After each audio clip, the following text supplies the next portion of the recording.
What up, everybody? I've missed you all. I have. I know it's been a while. I haven't visited the Lucha Lounge in quite a while, neither of you, but here we are at the Lucha Lounge, and I'm rambling. Yeah, that's right. Now, I was supposed to talk about P90X, but considering I'm in week 10 of the 13-week program, I figured I'd wait until I was done. But I will say that my overall health is vastly improved. I feel the results. I see results. I have friends who've commented on the results that, so it's good. I've got people who have actually been real complimentary of how I've been looking, and I definitely feel a lot better. So I know it's definitely something I really am glad I did. But I'll really talk about that in depth when I'm finished the program in about 3 weeks. Like I said, I'm rambling. I'm going to talk about what I've been thinking on a variety of topics, so sit back, relax, and enjoy my ramblings. I haven't been on YouTube nearly as much as I would like. I've got so much going on with work and working out, and a lot of TV to watch, a lot of games to play, a lot of movies to watch. So I haven't nearly been able to get on YouTube. I got on it recently. Saw that a lot of people were talking about No Surrender. I didn't see No Surrender. It's not that I don't watch the TNA product. I do watch Impact. I do watch Reaction. I like Reaction, but I do like it. I do. And Impact, for the most part, I like most of the matches. I mean, I'm a fan of a lot of those guys that are on there, from Desmond to, Motor City Machine Guns, to Beer Money, to AJ, to Kazarian. I mean, the list goes on and on. I didn't see Hardcore Justice. And here's the thing about TNA pay-per-views. I tend to watch pay-per-views at my place. Maybe with the exception of UFC bouts, but I do watch most wrestling pay-per-views at my place. I have roommates to consider, and even though we're all wrestlers, and have been in the wrestling business, they don't really like to watch TNA as much. They'll watch Impact, they'll flip through it. I mean, Beautiful People we're fans of because they look good.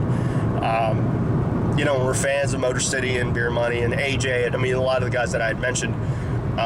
However, selling them on the idea of purchasing a pay-per-view from TNA, it's going to take some selling on TNA's part as well. We just haven't seen a reason to buy the pay-per-views. And considering some of the matches that we get on Impact are pretty solid. So, there you go. So I couldn't really comment on No Surrender. I was looking forward to kind of hearing how London Brawling versus Motor City came out because of Desmond and Brutus. But there you go. We did see SummerSlam, and gotta say, I was a fan of how the main was booked. I was a fan of how most of it was booked. That's kind of how I look at it. I look at the booking, and I thought the main event of it was really well put together. I even thought the Undertaker segment was pretty solid. I mean, I know people have their reasons and are like, big return and so on and so forth, but they're trying to tell a story, and I kind of get what they're trying to do. It was great to see Danielson actually in the main, and to see the young guys, and to see that WWE actually putting forth a lot of effort into their investment. But that's the thing, it's their investment. I don't know, WWE's WWE.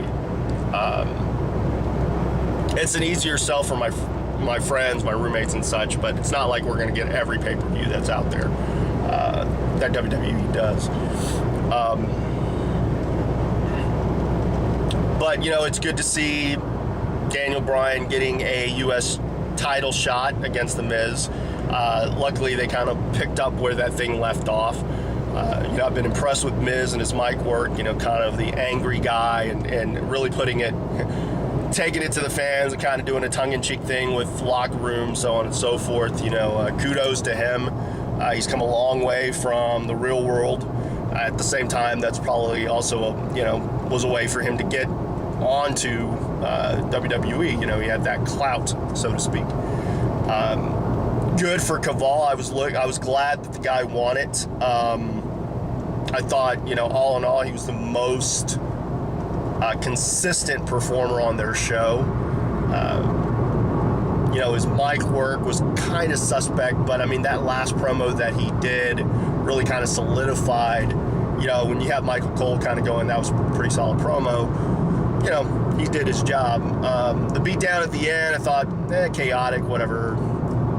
At the same time, again, I was happy that Kaval got the shot, and that, hopefully WWE is paying attention to that. There's a guy that was a veteran of the Indies that, had worked and plied his trade and worked on the art form and actually was given the opportunity. And, I hope they do that more often with more guys. I have caught NXT Season 3, but really only via video. I didn't actually catch the show as it aired. Heard about the 6'9" chick getting canned, or not being on NXT. But they're all pretty girls. All the ones on NXT Season 3. I mean, you got Naomi, Maxine, AJ, Jamie, Caitlyn, and Aksuna, something like that. Russian chick, like the Russian Trish Stratus. I like AJ. I think she's perky and such. Caitlyn, awesome. So yeah, I mean, I don't know. I'll be eager to kind of see what. I don't know if eager's the word. I'm gonna watch, because I watch all wrestling. I try to watch as much wrestling as I get a chance to watch, especially stuff that's on television.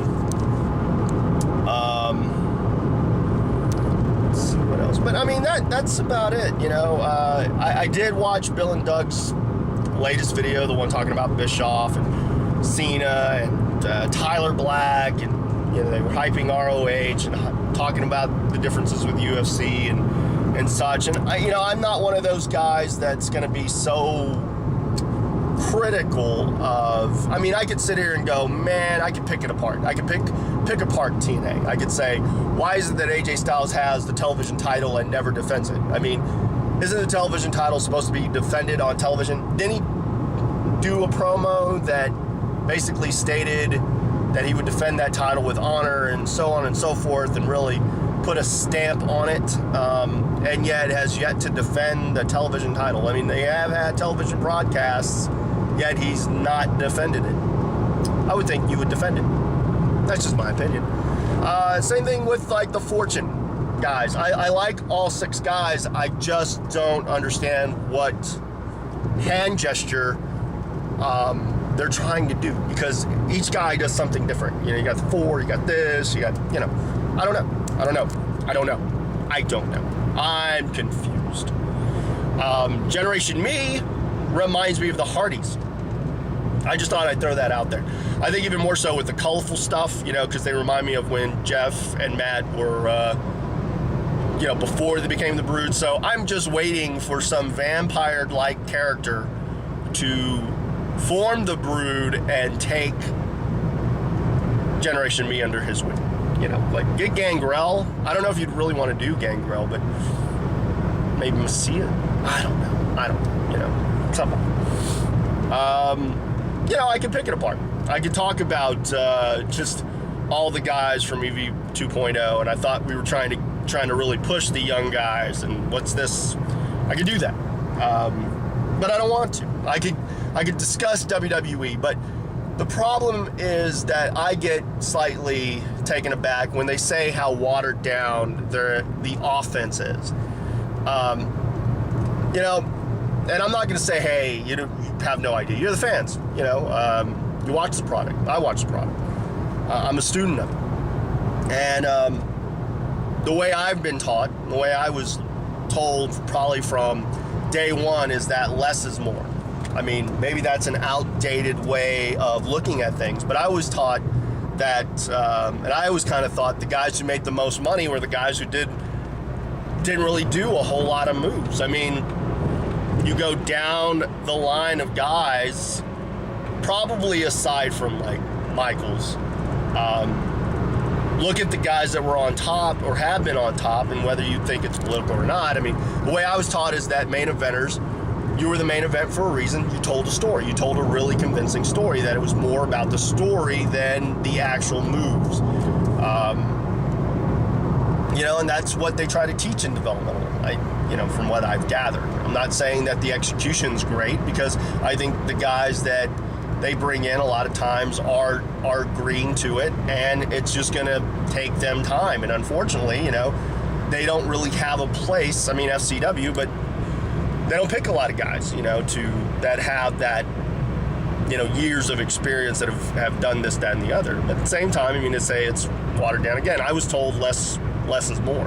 And I look at the guys that were on top, like Rock, like Austin, like Triple H, like Ric Flair, Hogan. I mean, Warrior. They're Goldberg. I mean, they're guys that everybody was fans of. And again, that was back in the day. But those are also the guys that we say are some of the best workers out there, and when it was great, and so on and so forth. And they weren't going out there doing a bunch of flips or going out there killing themselves, so to speak. I mean, they were going out there telling a story, being passionate, so on and so forth. I could rip on WWE, but I mean, it would come off as, I could talk about Alberto Del Rio and talk about how I was really unimpressed with his debut, and talk about how, they're taking bits and pieces from JBL, and, but again, that's partially me also going, man, Alberto Del Rio, crap, I wish I had a great Spanish accent and could live up to, my self-described being the son of the world's most interesting man, and getting the spot that Alberto gets, I mean, that's just be, same thing when guys get signed. I don't want to be like, I don't want to hate on the guys, but there is a part of me that is envious, to a degree, that there are guys up there that are getting shots and doing what they need to do. I mean, but whatever, that's neither here nor there. So again, I don't want to be overtly critical of any product, because, for one, I'd like to be on said product. I would like to be on ROH. Notice how I don't talk about it, but again, I don't watch it enough. I don't view it enough to be, and that's partially my bad, but at the same time, I just don't get to see it. I don't have HDNet. To be overly critical of TNA and then go, hey man, I'd like a job at TNA, I can really improve your product, I think they would look at me and be like, aren't you the guy that was on YouTube talking smack about the product? And I mean, there are two ways to think about it. Do I talk over smack and say how, I would do it, or do I just kind of go, well, I'll just watch it as a fan and try to kind of turn my brain off and not be so critical, but at the same time be analytical of the stuff that I do like and what does work and what doesn't work, and stay away from it. WWE, I want a job. I do. I commend Tyler Black. I commend any guy who gets signed, and the guys that they've brought forth, and the guys that they put on TV. I mean, those guys are getting an opportunity. I mean, Skip Sheffield's built like a brick house. Tough break for that guy, man. I remember going to the Raw house show in Houston, and next were the Lumberjacks, and one of the most imposing sights was Skip with the stairs. I mean, he was banging them on the ground or against the other stairs, and it was just like, wow, this dude, man. I mean, he just looks amazing. And I know they talk highly of him because he looks the part. He has that intensity and whatnot. And he's been in the system before, so I mean, I can't be so critical of guys. I mean, same thing with like David Otunga. I could say, man, the guy's immensely green, but he's not bad on the mic. And he's, married to a celebrity. So, I mean, if nothing else, it makes me go, man, I wish the friends that are celebrities I'd remain friends with. But again, I don't want to be overly critical because I'd like a job at one of these companies. I mean, whether it be ROH or TNA or WWE or, overseas or in Mexico, wherever, eventually I would like to to have a job. I mean, other than the one I have. Let's see, what else? Movies. I'm going to tell everyone, you need to watch Scott Pilgrim vs. the World. If you have yet to see that movie, you need to go and support that flick. I've seen it twice. I didn't even see Inception twice. And I liked Inception, but I was really a fan of Scott Pilgrim vs. the World. I can't tell you how much I enjoyed that flick. Like I said, I watched it twice. I'm not one of those to go pay to see a movie twice, and I watched them at night, so I paid full price to see both. I went so far that I liked the music, the soundtrack so much that I actually purchased a soundtrack, and I haven't purchased a CD in I don't know how long. So I would say if you have yet to see it, that's my recommendation of a movie to go watch. I mean, yeah, you'll go see Expendables. Yeah, you'll probably go see Machete. There are probably other ones out there that you'll go see. You know, a lot of us will go see Devil. But if you have yet to see Scott Pilgrim vs. the World, I advise you to go see it. Just saying. What else? Also, you know, if you have Netflix, a movie you might get a kick out of is Black Dynamite. I haven't talked about it. I've seen it. I saw it a while back. I've seen that one a few times on Netflix streaming. It's actually even on streaming. So, but if you can get your hands on that, watch it because it's a pretty funny flick. Television, you know, big fan of Weeds, big fan of Mad Men. Liking both seasons so far. True Blood, I know it's about to be season finale. Still watch Entourage, but man, doesn't everything just kind of fall in place for those guys? And it's kind of me going, man, I wish my life was like that to a degree. Let me think what else. Smallville, when it comes out, I really kind of lost interest. Once they brought in Zod, I thought, whoa, you know, this would be kind of cool. And then I lost interest. I don't know why I lost interest, maybe because I still remember you know, Superman 2 and that representation of Zod, and maybe I would have liked the guy to at least have a goatee or something like that, or a beard, so he could appear older than Clark. But apparently this is the last season, so I'll probably watch. Let's see what else. You know, of course, the Thursday night lineup on NBC. I'm a big fan of all of that stuff, you know, from Community, Parks and Rec, of course, 30 Rock and The Office. Michael Scott's last season also. Wow, crazy. Looking forward to that. There's some shows. There's just, I don't have a lot of time on my DVR. I know, like, Sons of Anarchy, I'm going to watch that. I've yet to watch the premiere of that. I think my roommate, getting a little bumpy. I think my roommate recorded Terriers, so I'm going to give that a shot. There's some stuff on CW like Nikita and Hellcat. Well, Hellcats I don't think I'm going to watch unless it's just there. It's kind of like a lot of CW stuff. I just don't watch it. I think about watching it, but I don't watch it. The Event, may watch. Trying to think. There's just a bunch of stuff, you know, Big Bang Theory, How I Met. I'm waiting for How I Met to actually... I'm waiting for the show to actually introduce the mother, but I know that's probably the end of the show. But, you know, I paid my time and dues. You know, I'm a big fan of Barney. You know, and the entire cast I'm a big fan of. But same thing with Big Bang Theory. I'm a big fan of theirs. All the cast. I mean, those are good ensemble pieces. But I'm so waiting for How I Met to kind of give me the payoff. Let me think. What else? Comic books. Gotta say, I got mixed feelings about Bruce Wayne coming back. Much like when Superman died, it was such an emotional thing for me. I was, you know, quite a bit younger back then, but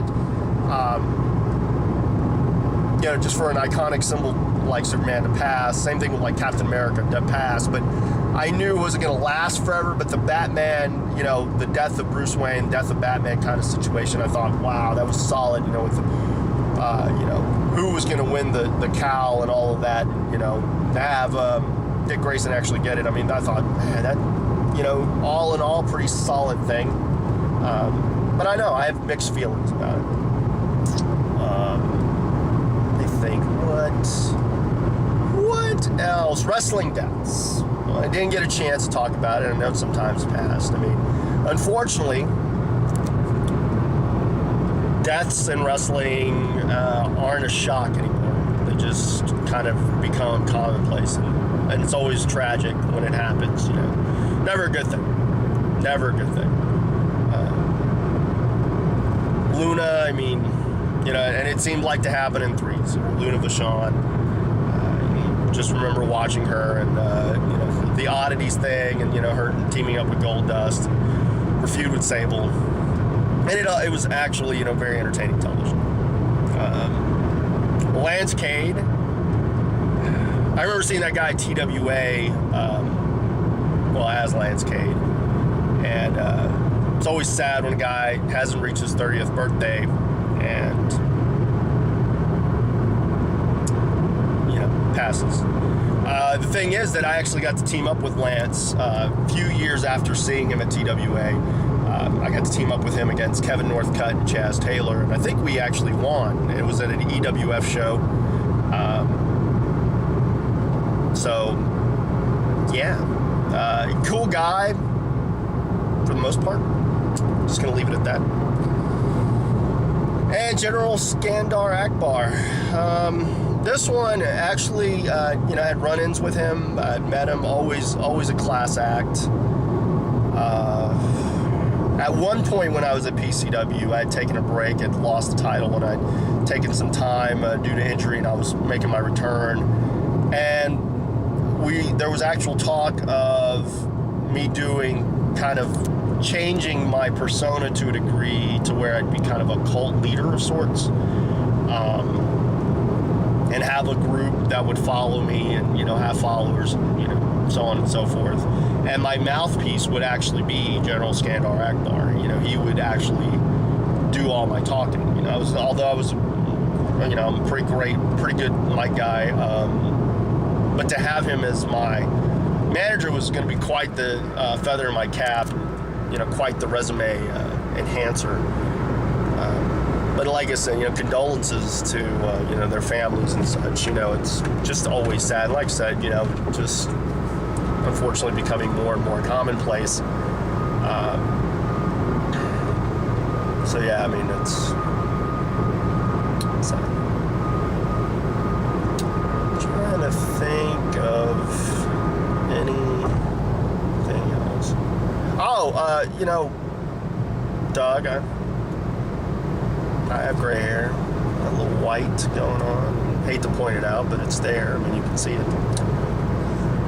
I'm not going to dye it.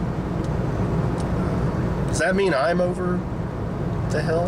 I mean, does that mean I need to move away, or, you know, I should dye my hair? I mean, I don't know. No, I don't think so. I mean, I know there's just for men and stuff, but seriously. Wrestling travels. September, I wrestled on the 4th. I did my return to TWF. I wrestled for TWF before, but it'd been a few years. I was never able to go and make their shows, and finally I was able to. Got to wrestle Ken Carson. I never wrestled the guy. I'd seen him maybe once at a TCW show, and I was pleasantly pleased with the match. I was pleased with my win overall. You know, a solid match. I really had no complaints about it. And you know, he's got a valet Barbie, and she's a delight. Let me think what else. This weekend, speaking of returns, I get to make my return to Texas All-Star Wrestling. Yes, I'm coming back there. And I get to face an old buddy / nemesis. I mean, sometimes we're friends, sometimes we're enemies. Either way, we're always guaranteed to give the fans quite a show. And I'm talking about Ruthless Ryan Davidson. Yes, we are gonna face one another once again, and I am really looking forward to that match. I always have great matches with Ryan. He's one hell of a talent. He always brings out the best of me, and I'd really like to see what I can do. You know, now that my win's better and that I'm feeling better overall. And After that, I may be going back to TCW on the 26th of September. I'm awaiting confirmation on that, but that would be another return to Austin, which I'm always cool with. I'm always down to do. And then October's looking to be kind of busy. I've got 3 or 4 shows slated for that month. So I don't know. It's going to pick up, I hope, and looking forward to it. If I don't do a video before, I will do one. About my time with my journey, my P90X journey. I know some people had questions. Oh, yeah, that's right. Someone had asked me about, why I don't do IHWE, I believe, and VCCW. And really, you would have to ask the promoters more than you would have to ask me. I mean, have I considered doing their shows? I consider doing almost any wrestling show. I mean, I'm not an elitist by any stretch of imagination. I mean, if the pay's decent and the locker room's cool, I'm down to wrestle. I'm down to get in there and give the fans a show and entertain them and give them a reason to mark out and all of that good stuff about there being no show without this guy. But the truth is that it really boils on promoters and bookers and their ideas and what they want to do. And, maybe at some point, I was thinking about doing something like an open letter to wrestling promoters or the wrestling bookers. But I thought, time has passed and I'm getting bookings and I'm getting to work where I want to work. And, I'm open to work other places. It's just a matter of people getting in contact with me. It's real simple. Facebook. For the most part, I go on MySpace, but rarely. But Facebook, you can find me. Of course, it's linked to my phone. So, and you know what? My phone number hasn't changed in like 15 years. So, I mean, someone's bound to have it. Or, you're seeing this video. But, fans, if you want to see me in your area, probably the best thing to do is to talk to a promotion or booker or, a show and go, hey, I know a guy. He's on YouTube. He hosts the Lucha Lounge, and more importantly, he's quite the entertainer. And I would be entertained, and my friends who will come in droves to watch him will be entertained. And if you have merch about him, we will buy it. And then said promoter would probably put me on the show. But until then, I appreciate you guys taking the time, coming to visit. Visit as often as you'd like. If you do have questions and I failed to answer them, you know what? Send me a message. Just ask me. Send me one on Facebook, preferably on Facebook or on my YouTube page. If you can send it to MySpace, I will get it. If you have my email, you can email me. If you have a way of texting me, text me. If I get enough questions, I will do a Q&A.